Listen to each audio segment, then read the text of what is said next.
I echo and amplify the pleasure expressed by the Chief Rabbi and by Bishop Sarah at being present among you this evening.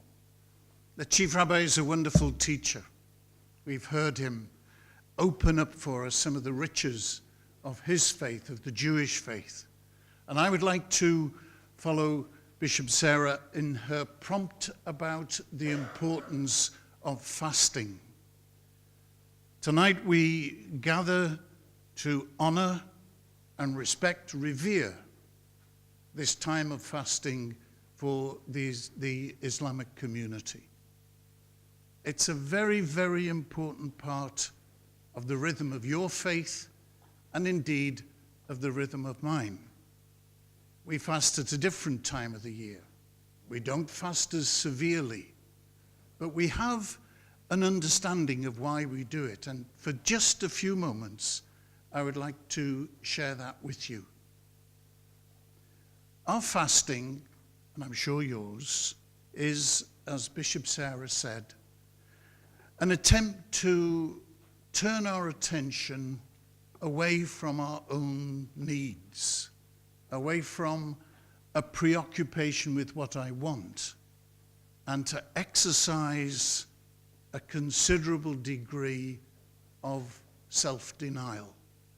Not a virtue much understood in our society, but such an important virtue if we're going to have within us the capacity for the fulfillment for which God has made us. And in that self-denial, we try and make space for God. And so in my faith, fasting and prayer go hand in hand. And the more I sense a hunger, the more I'm ready to turn to God in prayer.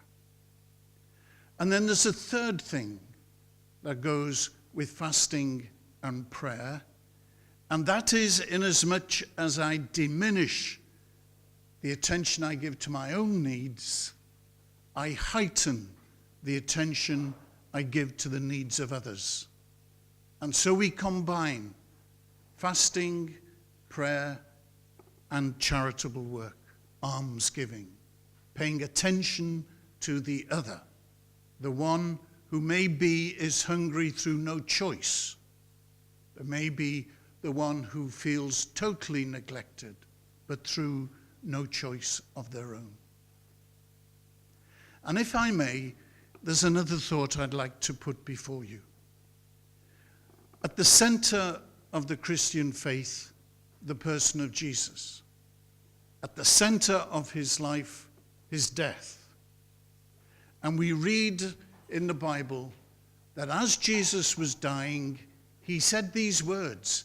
He said, "I thirst."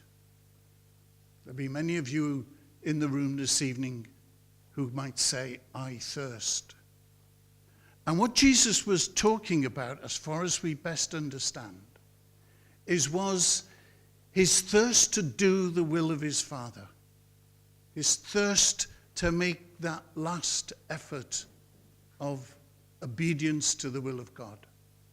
And also a thirst for the goodness, the good, the well-being of the people who were around him and people throughout the world. I thirst for their salvation. I thirst for their fullness of life. So the thought I would like to leave with you is that maybe during this evening, you might be able to identify what it is you truly thirst for.